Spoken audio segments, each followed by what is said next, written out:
WAKR celebrates Black History Month in February as we interview those who have led the way in Akron's Black history, those who have led in civil rights, diversity, and race relations.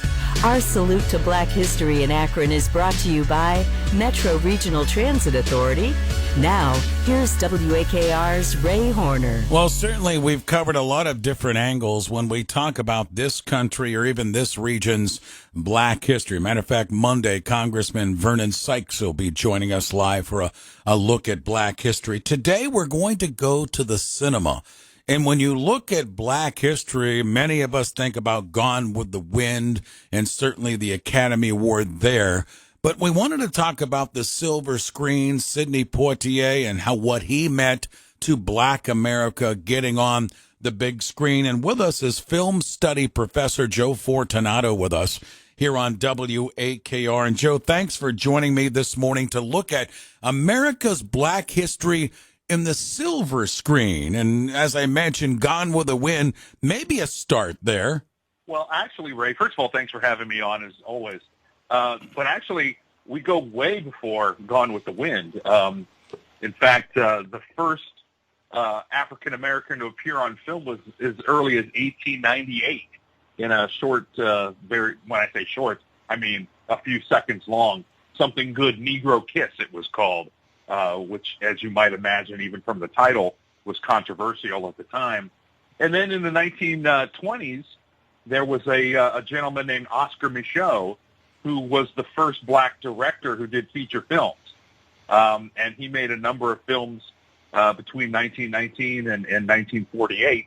And there was a number of Black pioneers in those times as well that contributed to the early film industry. So, again, there was an African-American production company from 1915 to 1950. We sort of have the period that we call race cinema or race films.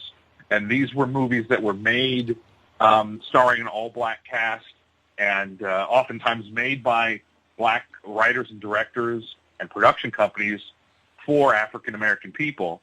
And so there was sort of a segregated industry there, even in the first 50 years of cinema history. So, again, well before Gone with the Wind. In our sort of current mindset, you know, a lot of times we forget about the silent film history and even the early talkies. It's certainly fair to think of Gone with the Wind as a major event because of the popularity of the film and the fact that Hattie McDaniel was the first African American to win an Oscar. She won Best Supporting Actress, even though her role was somewhat controversial in the film. With us is film study professor Joe Fortunato with our Black History series. And Joe, there's so many important figures when we talk about Black history and cinema, but for so long it was minor roles. I kind of pinpoint to Sidney Poitier as breaking down many barriers, but I'm in your area of expertise. Talk about where cinema was, as you described, to kind of where we are now and those key figures that have built on Black history at the cinema. Well, I definitely agree with you that Sidney Poitier was a seminal figure in the history of Black cinema, and I'll talk a little bit more about him in a second. But, you know, there were actors like Paul Robeson who starred in musicals and stuff before him, and other actors that had semi-prominent roles in cinema. But I think Sidney Poitier probably would be considered the first Black movie star. And he also is significant in the history of Black cinema as the first African-American to win an Oscar for Best Actor, one of the main awards, and that was for Lilies and Field in 1964. And he was, even prior to that, he starred in The Defiant Ones, which is a seminal picture about racial problems and race between Tony Curtis and his character in the film. He later on then became another pioneer by starring in Guess Who's Coming to Dinner in 1967, which was the first American film that had an interracial kiss. He later was a director, Sidney Poitier was, and directed films like Stir Crazy with Richard Pryor. So very much a key figure in the advancement of African-American cinema during the civil rights period specifically. I'm very proud. I don't know how many of I'm not even sure if you know this, Ray, or if our listeners do, but our film school at Arizona State was renamed last year after Sidney Poitier. This is prior to his passing recently, and so we are the Sidney Poitier New American Film School at Arizona State, and we're very proud of that, carrying on his legacy of representation with our students. Just a terrific actor. With us is film study professor Joe Fortunato with our Black History series. Joe, the other aspect that I wanted to cover with you today, and it's off the big screen for a moment, but I know you have a big interest in it because it really brought Black history and the brutality of it to the forefront as we go back to the 70s with the Roots series. And it was a who's who starred in that series. But Black, white America, we were glued to it, and there was many times where it was surprising with the figures that came out of that, and certainly the filmography out of that miniseries that really educated, I think, white America on Black history. Can you go down the Roots miniseries for me? Sure, and it's a very, as you mentioned, a very seminal point in American entertainment industry history, let alone African American history. I was a kid when it happened. I know Roots came out in 1977, so I was about 10 years old, to date myself.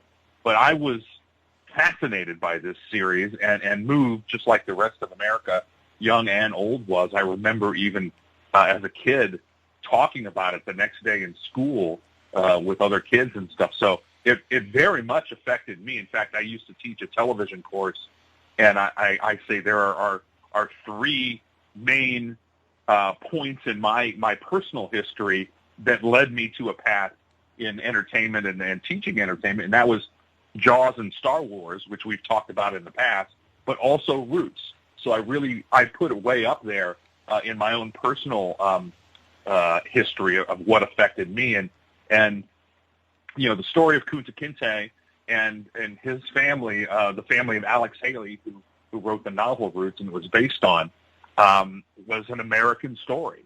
And I think a lot of people could relate to that. And it was very graphic for the time, where we would see Kunta Kinte and other characters being whipped by white slave owners and the slave drivers. It was a very, very powerful image that really brought to the fore of our American conscience of this issue of race that clearly we were still dealing with in 1977, and of course are still dealing with today. Yeah, the educational aspect. I know all four of my kids. I've checked the series out of the library, and I've made sure that was part of their growing up in education as we put the, quote, mini disc on in the house and looked at that with the brutality and the education. Because, Joe, I think you would agree, for so many years, and I'm not in the classrooms now, American history did not include Black history. So that was a real educational experience, that miniseries. Very much so. And in fact, ABC, who aired the miniseries, and if we haven't already mentioned this, I mean, it became and still is one of the most popular television shows in history in terms of the ratings, top 5 ratings of all time. And ABC was very nervous about putting it on the air because of the brutality and the storyline, and it was so unique and different. A lot of their promos featured members of the white cast in promoting the miniseries, and in fact, it was Roots ended up being aired every consecutive night, so it was on TV every night for about a week or so, and they did that on purpose because they wanted to burn it off. They were afraid of having it go every week and going into sweeps week when television ratings are measured.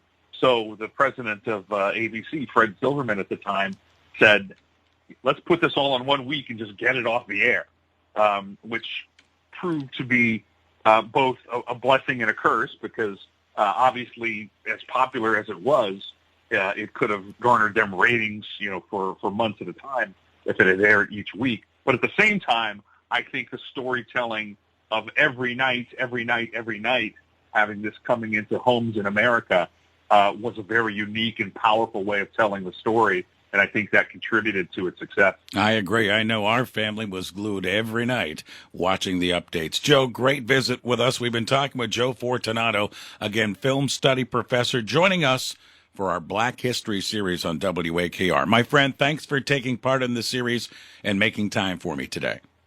Thank you, Ray. Our Black History Profiles are brought to you by Metro Regional Transit Authority on 93.5, 1590 WAKR, Akron. And I urge you to go to WAKR.net, click on the Black History Month series on our WAKR.net slides, and you'll see all of our interviews pertaining to Black History Month here on 93.5, 1590 WAKR.